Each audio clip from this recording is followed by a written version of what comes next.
How you doing, Wade? Good, how are you? Man, it's a beautiful morning. Sun's coming up. Got a good talk today. Nick's in the bathroom puking because he's so nervous. Oh no, there he is. Need some walkout music. Let's get started like we always do in a word of prayer. Heavenly Father, we know we thank you every Friday, but thank you again for the men of this room. Thank you that we see some new faces continuing to grow, and guys are stepping out of their comfort zone and trying something new. We want everyone to know this isn't about us, this is about you. And we're simply the mouthpieces of what you want us to do in our community. And again, to be better husbands, better fathers, and spiritual leaders of our community. Be with Nick this morning. Have him say what you want him to say. Have us hear what you want us to hear. And always be with us in our table talks, because we never know what we're going to say. We never know what we're going to hear that's going to make a positive impact in our lives. So continue to be with us this morning. And again, not have it be contained here in the cocoon of coffee, but have us go out as evangelists for you and be the light that you want us to be in our communities, in our houses, and our families. We ask these things in your name. Amen. Amen. All right, so we're going to continue down the path of tribe today. We're going to talk about one of those three pillars in authenticity today, and Nick's going to do a great job of breaking that down. I got a sneak peek of some of the topics he's going to talk about today, and I'm super pumped about it. So you guys all know Nick. For those of you who don't, shake his hand at the end because he's the man. So without further ado.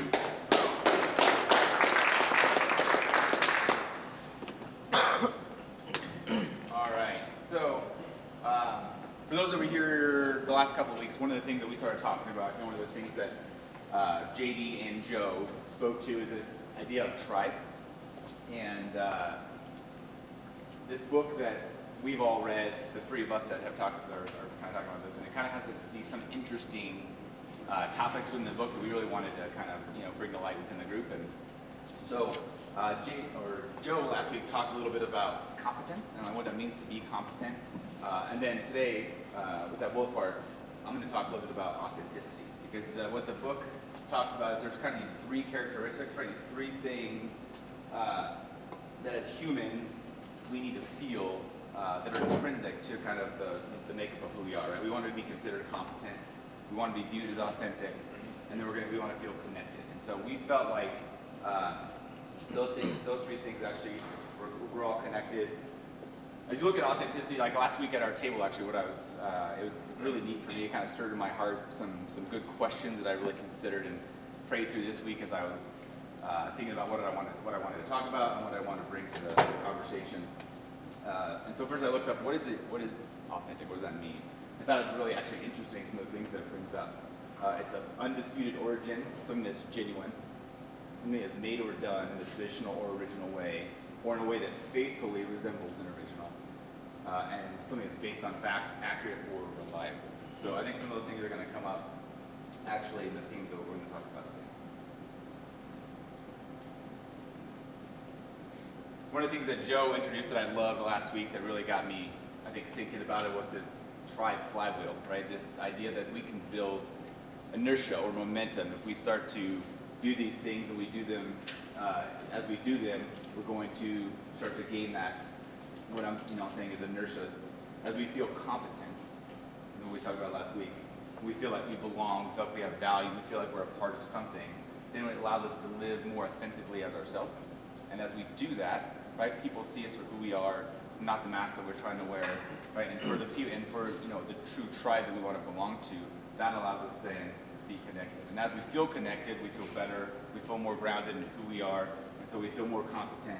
And we're more authentic, right? And as we go through the cycle, we build those connections, and we start to become the person that we truly are, and we're grounded in that. And so talking about authenticity, that's what I was kind of thinking about. What does it mean to live authentically? We talked about it at our table last week, and everybody had some really good, valuable things, I think, to add to the conversation.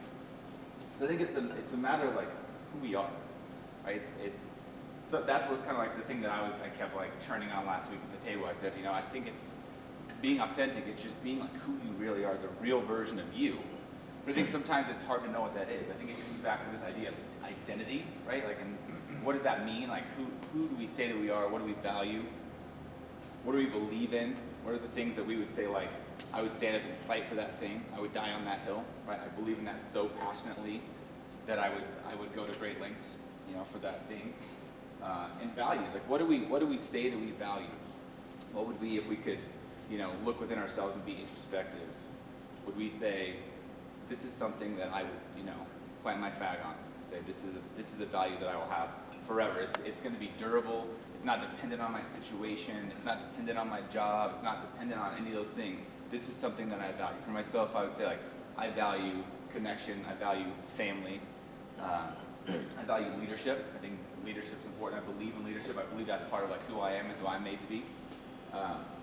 I think another thing that's interesting is it's about where we're from, too, right? I think that we are, if we're honest with ourselves, right, we're all broken in different ways. We've all had wounds and maybe left scars.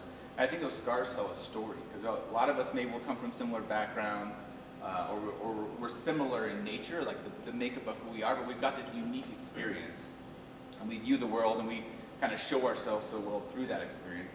And that makes us uniquely who we are, right? And I think that that's something special, that sometimes we look at that thing and say oh, that thing holds me back, or that thing, keeps me from being who I want to be, who I think I should be, right? And so we put on these masks that cover those things up. But I think realistically, if we live authentically out of those things, out of those experiences, and we let those scars be part of our story, we actually are better versions of ourselves, because that just tells people who we are, right? And we don't have to hide those things or be ashamed of those things. We just present that to people and say, I'm not perfect, right?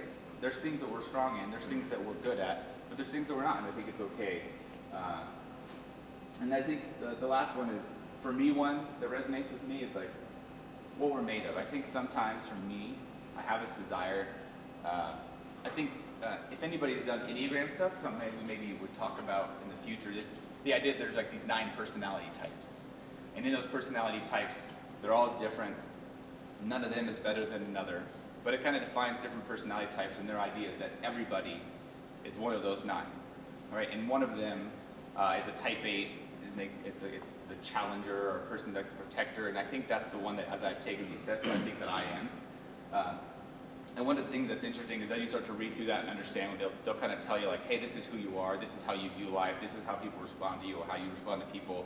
It's actually really telling, because you look at that stuff, man, that's exactly who I am. On the inside, I feel those feelings when people say these things to me, or when I'm dealing in a situation. And for me, what I'm made of, I think it's all, for me, strength is important. So I want to go and do things that challenge my strength, right? I like to do the Tough Mudders and the Spartan races and those things, because I want to go through, even in my experience when I was in the Navy, I wanted to do something that was hard, that was going to challenge me, that was going to let me prove to myself where my strength was and where I needed to grow. So I think that's an important thing to live authentically. We just have to know where we are. We have to know what we're made of. Nick, real quick, how do you find that out? How do you find out who you are and what you are made of? How did you that's a good leading question. I'll watch you. How much you pay to do that? It's cheap. $20. You get your $20.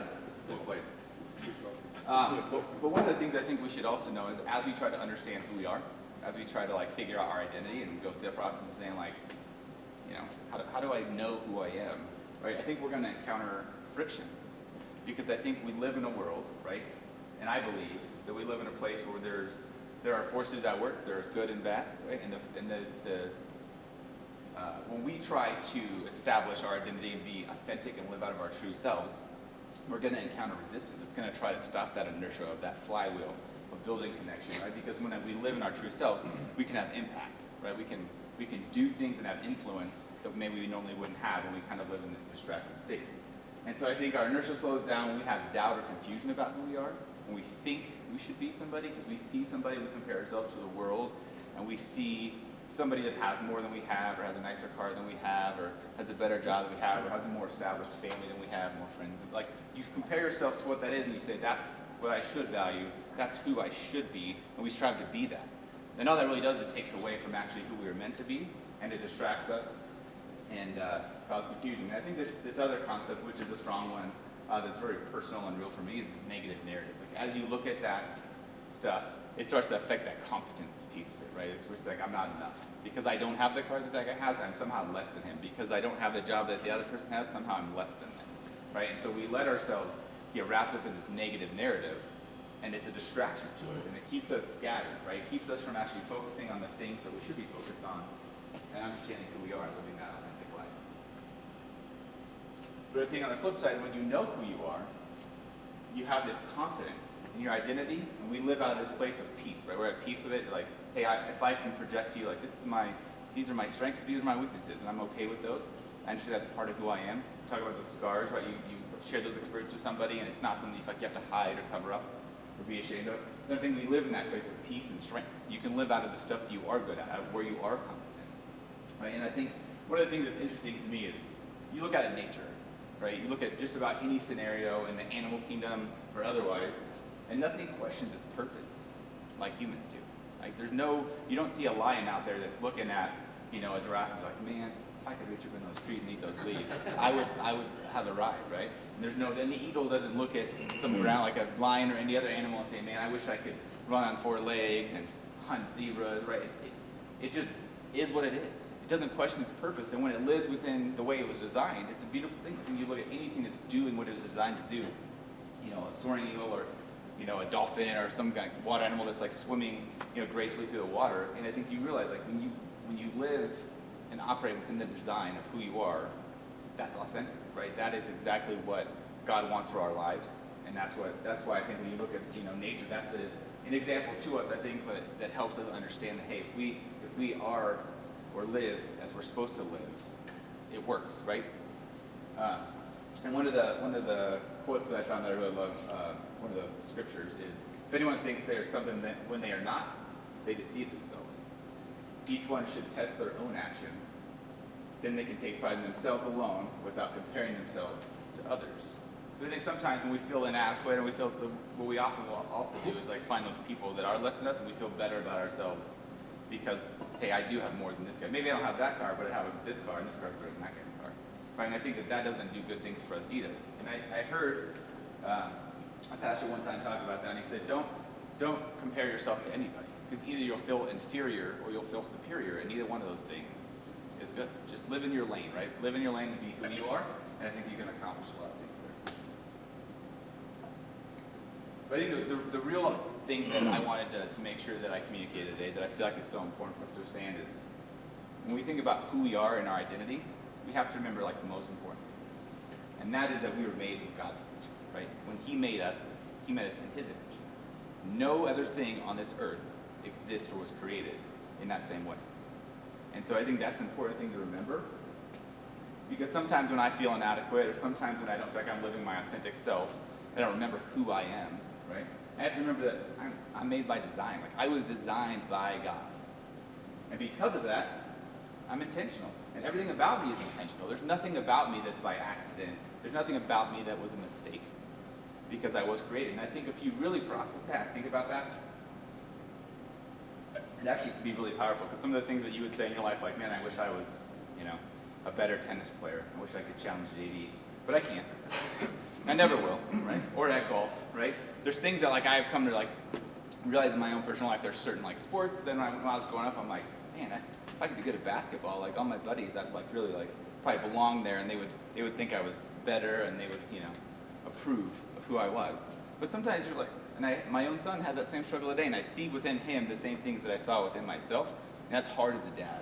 But I think what I can do for him is tell him, it's okay. Like, it's okay. You don't have to be good at everything. You don't have to be good at basketball. You're still loved. You're still accepted because, right, you were created to be the exact kid that you are. And you have talent. You have gifts. And those gifts will take you, if you allow yourself to figure out what those are, they'll take you where you're supposed to be. And I think this other one, like my wife and I, we talked about this one day, and I said it's like, I just feel like sometimes I'm like so average in certain things, and she's like, do you think God creates things that are average? Like, is that His intent in His creation, that He would make things average? I don't think that is. I think maybe sometimes we share a similar quality with other people, and so we feel like we're average because we're the same as other people. We're the same, whatever areas of our life, whether it be, our sports capabilities or our learning capabilities, any of those things. We maybe feel like, hey, I'm like the rest of us, but that's still specific and unique to us, right? Our makeup is different than the other people that maybe share that same quality. And so, I think it's so important to remember that we have purpose because we were created. God created us to be exactly who we are. And just the verse from Genesis to kind of reinforce that. God created mankind in his own image. In the image of God, he created him, male and female, he created them. One of the people that we heard from on a TED Talk last year, last season as we were kind of going through and understanding identity and connectedness and some of the things that play into that, was Brene Brown. And so I found this quote, which was funny. I actually found it and liked it before I even know it's hers. But it says, to be authentic, we must cultivate the courage to be imperfect and vulnerable. We have to believe that we are fundamentally worthy of love and acceptance, just as we are. I've learned that there's no better way to invite more grace, gratitude, and joy into our lives than by mindfully practicing authenticity. And I think that last piece is so important, mindfully practicing. Right? It doesn't come natural a lot of times because, at least I know for myself, I get in these environments where I feel like I have to compete, and I'm a very competitive person. And so it drives me to want to put on that mask, right? To put it back on and say, okay, I got to compete with this person and prove that I'm as good as they are, and whatever it is that we're doing. And I think that that's the thing that sometimes I have to remember is mindfully to say, but that's not who I am.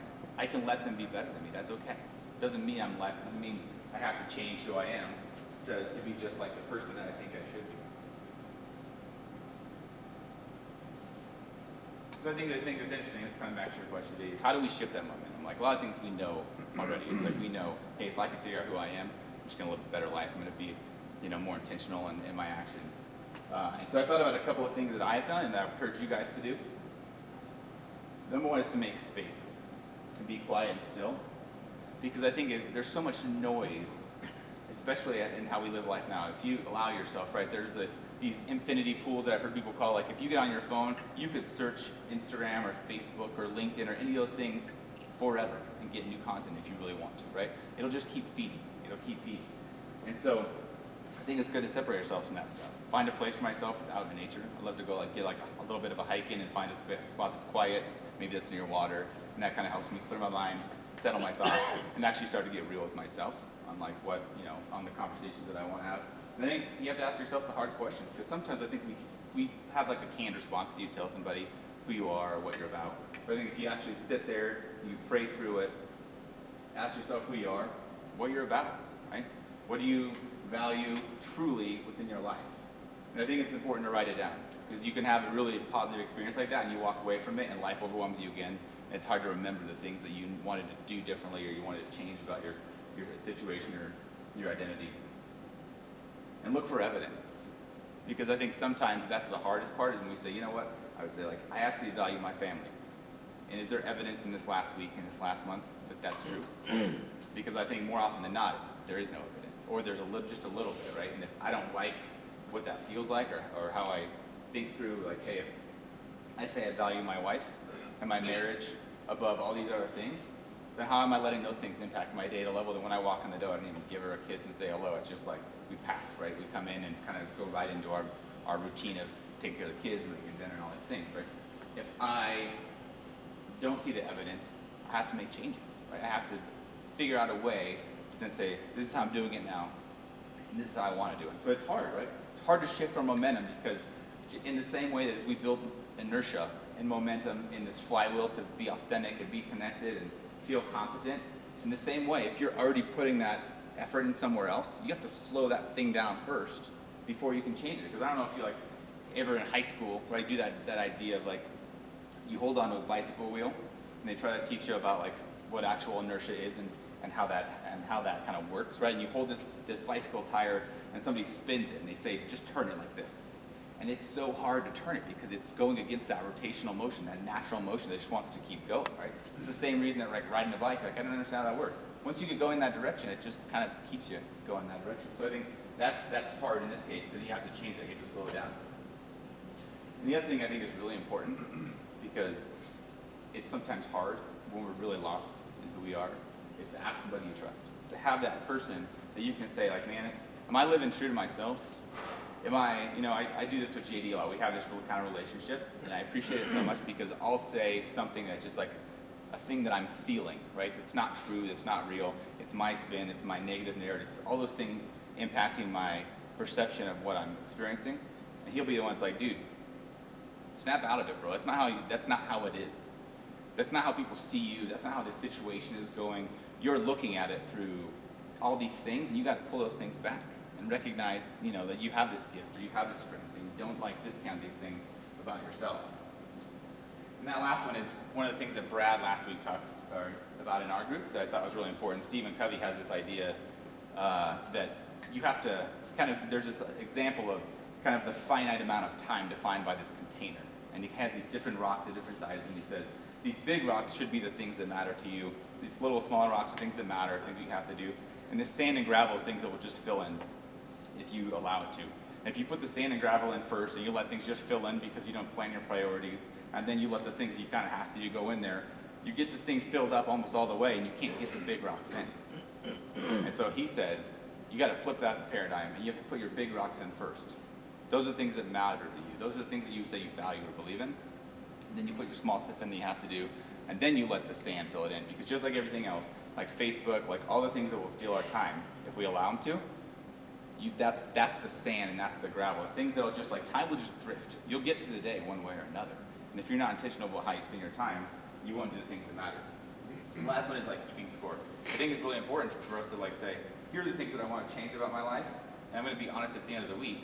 If I've written them down, have I done any of those things? Have I produced more evidence in the things that matter to me and the things that I'm about than I did the week before?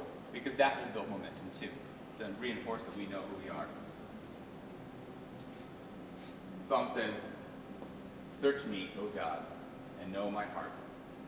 Test me and know my anxious thoughts. See if there's any offensive way in me, and lead me in the way everlasting. And I think it's so important. That's one of the verses that I love to remind myself of, is to think about and ask God, hey, show me those things, Lord, that are in my life that I shouldn't be doing, or the ways that I'm, putting on a mask or showing up to the world in a way that I shouldn't be, that's not authentically who I am, and help me to change those things, because I think we need that. We need the Holy Spirit to help us see those things, to identify those things, and then to, help us to change those things. So it's interesting how Disney sometimes can actually be very profound in what they bring to us. And for those, I would say probably most of you, right, have seen The Lion King, hopefully at some point in time. They've made it now. They've remade it. And I thought this was interesting. I shared this one of the things I was talking with JD about. I saw this picture, and as I was thinking about authenticity, it's this interesting story. If you tell the story without actually knowing that it's The Lion King, of there's this boy that as a young child has this very traumatic event in his life, and so he leaves his current scenario where he lives, and he goes to someplace else where he finds people that accept him.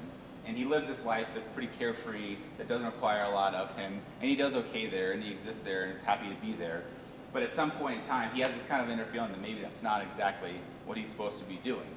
But it's not until he has somebody that comes and finds him, that knew him in his former life, that knows who he is, and remembers what his calling was. And he goes, right, and that's Rafiki, that's the monkey in the picture, or baboon or whatever, if you're an animal person.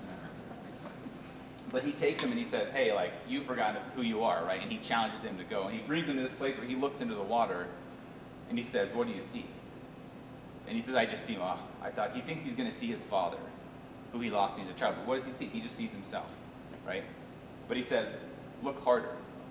And as he looks harder in the movie, he sees then the reflection of his dad. And there's this experience that he has where his father says, remember who you are. Remember who you were meant to be. And he kind of has this internal struggle of I can't go back. I've done things. People are going to think certain things. And he asks him, good, just remember who you are, right? And as he does that, and he kind of comes to grips with that, he goes back and reestablishes himself authentically within that role. And so I think sometimes it's so important to remember that we may not be able to come back by ourselves. You have to have some people in your life that are going to be the people that will come and get you when you start to get off track. When you feel like you're living a good life of ease, maybe you're on cruise control, you have to have your people in your life that will tap you on the shoulder and say, this is not who you are. This is not who you were meant to be. This is not how you were designed. I know you, right? I know really authentically who you are, and I'm not going to allow you to sit in the life that's not right for you. I'm going to bring you back. So there's one more thing that I wanted to read, and if you guys would oblige me. What I'd like to do is have everybody close their eyes and just listen to this. I think it can be powerful if you could just close your eyes sometimes and just listen to words. This is something that was a declaration that was written by a guy. The origin, I think, is a little bit unknown, but I think it's a really powerful thing. So if you just close your eyes and listen to this, I'm going to read it to you, and we can wrap up. I'm a part of the fellowship of the unashamed. I have Holy Spirit power. The die has been cast. I've stepped over the line. The decision has been made. I'm a disciple of his. I won't look back, let up, slow down, back away, or be still. My past is redeemed, my present makes sense, and my future is secure. I am finished with low living, sight walking, small planning, smooth knees, colorless dreams, tame visions, worldly talking, cheap giving, and dwarfed goals. I no longer need preeminence, prosperity, position, promotions, applause, or popularity. I don't have to be right, first, tops, recognized, praised, regarded, or rewarded. I now live by faith, lean on his presence, walk by patience, am uplifted by prayer, and labor by power. My pace is set, my gait is fast, my goal is heaven. My road is narrow, my way was rough, my companions are few. But my guide is reliable and my mission is clear. I cannot be bought, compromised, detoured, lured away, turned back, deluded, or delayed. I will not flinch in the face of sacrifice, hesitate in the presence of the adversary, negotiate at the table of the enemy, pander at the pool of popularity, or meander in the maze of mediocrity. I won't give up, shut up, let up, until I've stayed up, stored up, prayed up, paid up, and preached up for the cause of Christ. I am a disciple of Jesus. I must go till he comes, give till I drop, preach till all I know, and work till he stops me. And when he comes for his own, he will have no problem recognizing me. My banner will be present. Will you copy that? This is something that I think this is a person who knows who they are. And Jerry, we're all getting tattoos of this. Cool. Yeah. this is something where, maybe not everything in there you would believe in or say is true about you. And I'm not saying that this is something that we should all follow. But what I think resonates with me about this is a person who wrote something because they were true to themselves. They knew who they were. They knew what their mission was. They knew what they were about. And what I want for my life is that level of clarity. I want to get to a place where I can write something for me that's similar to this, that I can say, this is who I am, and so emphatically, no, this is what I'm not about, this is what I don't need in my life, these are the things that I'm focusing my time on. And I think if I get to that place, I'll be doing better. Because I think I come to this all the time. There's certain aspects of this that I remember that I've kind of memorized, and there's certain times in my life where I feel like when I'm getting off track, I repeat it to myself and say, this is not what I'm about, this is what I'm about. And so that's kind of the wrap for today. What some of the questions are that I think as we get into table talks, consider a couple of things. Do you feel like you're living authentically right now in your life? Are there any specific areas where you feel like you need growth? Like maybe like, hey, I feel really good amongst this friend group or amongst this group right here, but at work I need to be a bit more true to who I am. Do you trust in your life?